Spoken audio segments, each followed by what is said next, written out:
Today about my real job. I'm actually a painting contractor, and I was kind of frustrated. I was watching a video of some guy, Idaho painter, who's completely a moron. I just couldn't believe the stuff he was saying about overspray.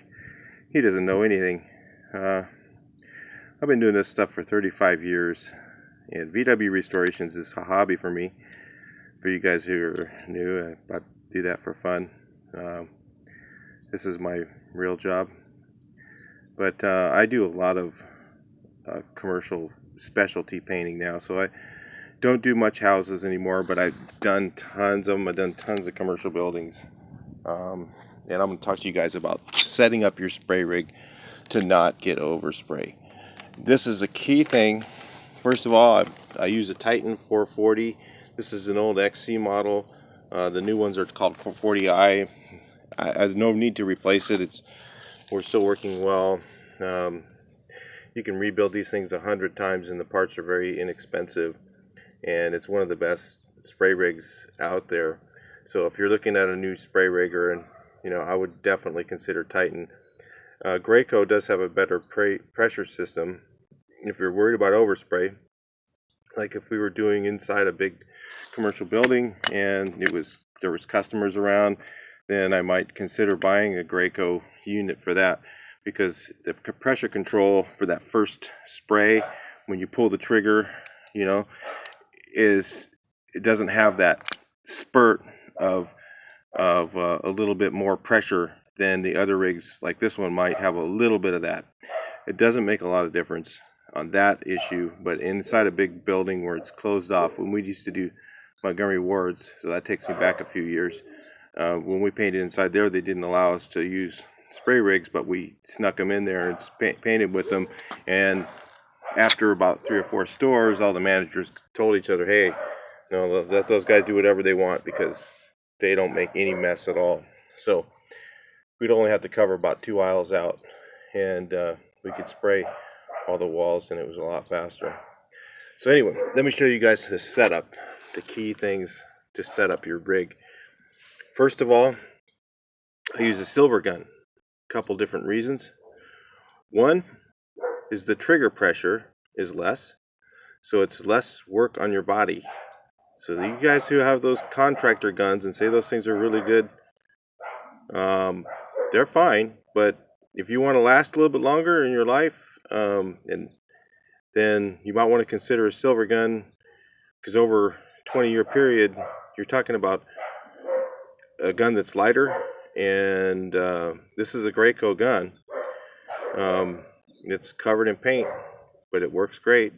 In fact, it's about ready for a rebuild. But anyway, it's got water in here. A little bit of pressure still. But if you want to consider, overspray and also weight, and I was talking to a guy at the paint store, from pulling the trigger so many years, his arm is all swollen up right here. I've been doing this my whole life, and I do not have that problem, because this trigger is so much easier, and maybe he's over pressuring. So those are the key things is setup and pressure for overspray, and then technique on top of that, which I won't be able to do technique on this video. We'll have to be painting something. I'll paint something pretty soon, and with airless. Do a lot of stuff by hand right now. It's just small, and I do a lot of stuff with a cap spray unit.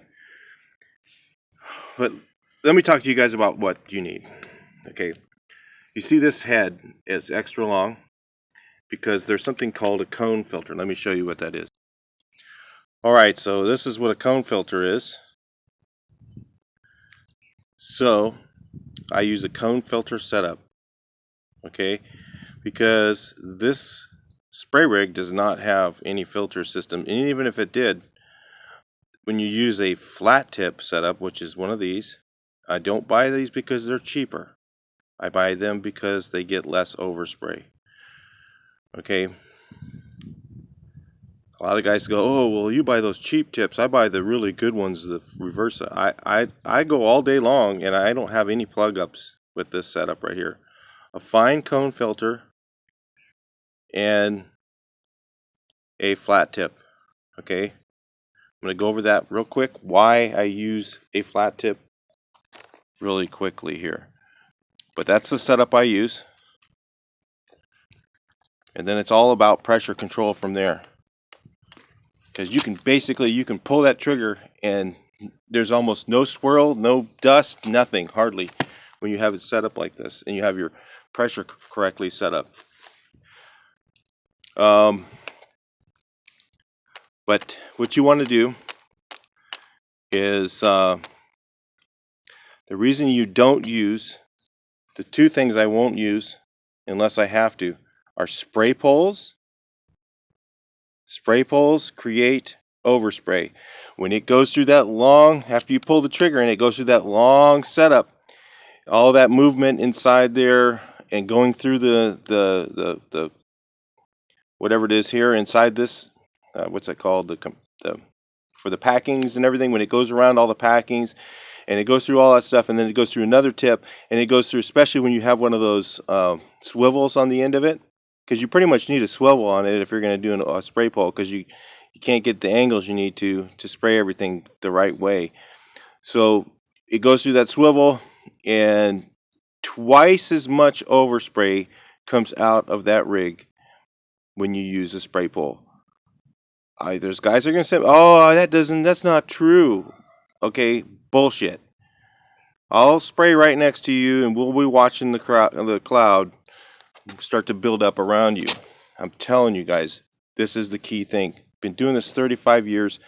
I used to work for a guy who would only give me a spray shield and a wet rag. And whatever I got overspray on, it better be freaking clean. So I learned with a cardboard shield and this setup to not get any overspray on windows, on floors, on glass, on everything, not even a speck. If there was a speck on anything, I had to clean it off by hand. So you learn, you can do it. You can be very, very, very neat with this setup right here. Okay. Well, of course, when we were interior, we had to cover up the furniture for the little bit of dust that you get. Okay, but that's really not very much. And even that, I'd pull off all my stuff and there was just a very even little dust, because when you take all your plastic off, all that dust goes somewhere, okay, and it ends up on people's stuff and they don't like that. So the least amount that you have on, even on your plastic, is better. So you set up your spray rig like this. The other thing is you turn up your pressure until when you spray, you'll see, like when it's really, really low pressure, you'll see like fingers on the wall like this. It'll look just like this, like a pattern. You turn it up just to where those fingers stop. Now you're going to have a finger on the top and a finger on the bottom. That's okay. You leave those coming out. You don't only want the fingers that go through the middle of the fan to be gone. Turn it up to the pressure. It's usually right around, on a Titan rig, it's usually right around in the middle, maybe just above the middle. See the positive and the negative? Just above, it might be about right there. Usually, depending on the type of paint, and the other thing is, do not thin your paint. When you take your paint and you add a gallon of water to it, it's going to get overspray. So that's another thing you can do to prevent overspray. Okay, so all of those things combined together, you can actually, if you do it right, the way I'm telling you, and people go, oh, well, if I don't thin my paint, it'll have heavy marks in the wall. It's like, no, you got your pressure up too high. You have your pressure just right. You have everything just right. You won't have any notice. You won't have fingers in the wall. You won't have any of that stuff. If everything's set up just right. It's all a finessing of pressure, of the setup. This is the setup right here. Definitely use a cone filter setup. And but the only thing is you have to do is that, just another real thing, because I'm going to get comments on this, or going to people like going all upset. You have to change this about every 2 gallons. Take it out, take a bucket of water, wash out the filter, especially if you don't have, this rig does not have a inline filter set up at all. So, if you strain your paint, you still will get, this will start to load up, and you'll notice it'll be kind of sound a little bit different when you're spraying. And you need to take that filter out and wash it and put it back in. So, but if you set everything up just like this, you're pretty much on the way to no overspray and getting everything really, really clean. And then you won't have to use tons and tons of drops all over the place and plastic. And yeah, I still plastic cover windows because it's so fast now with these new masking machines. Watch some other videos. I'll show you guys how to set up a house to paint.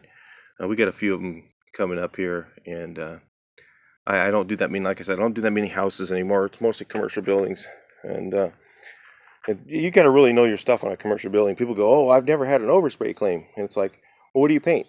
"Oh, houses." Well, so what?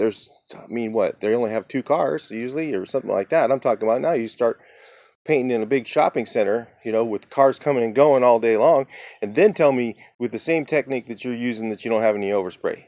Okay, all right. I've been doing this. I've did Montgomery Ward stores. You know how big that store is? They were huge, like giant Sears stores, stuff like that. No overspray claims ever. Okay, it's all about setup. And that's the key thing. And we even used elastomeric, which is really splattery. A lot of overspray with that stuff. And if you don't have everything set up really just right with that, it's even more different. Elastomeric is a completely different vehicle to talk about. But we'll just talk about painting for now, and then we'll get into some of those other things later. So subscribe. We're doing a lot of stuff on painting. I just haven't got to it yet. Now I'm start doing it now.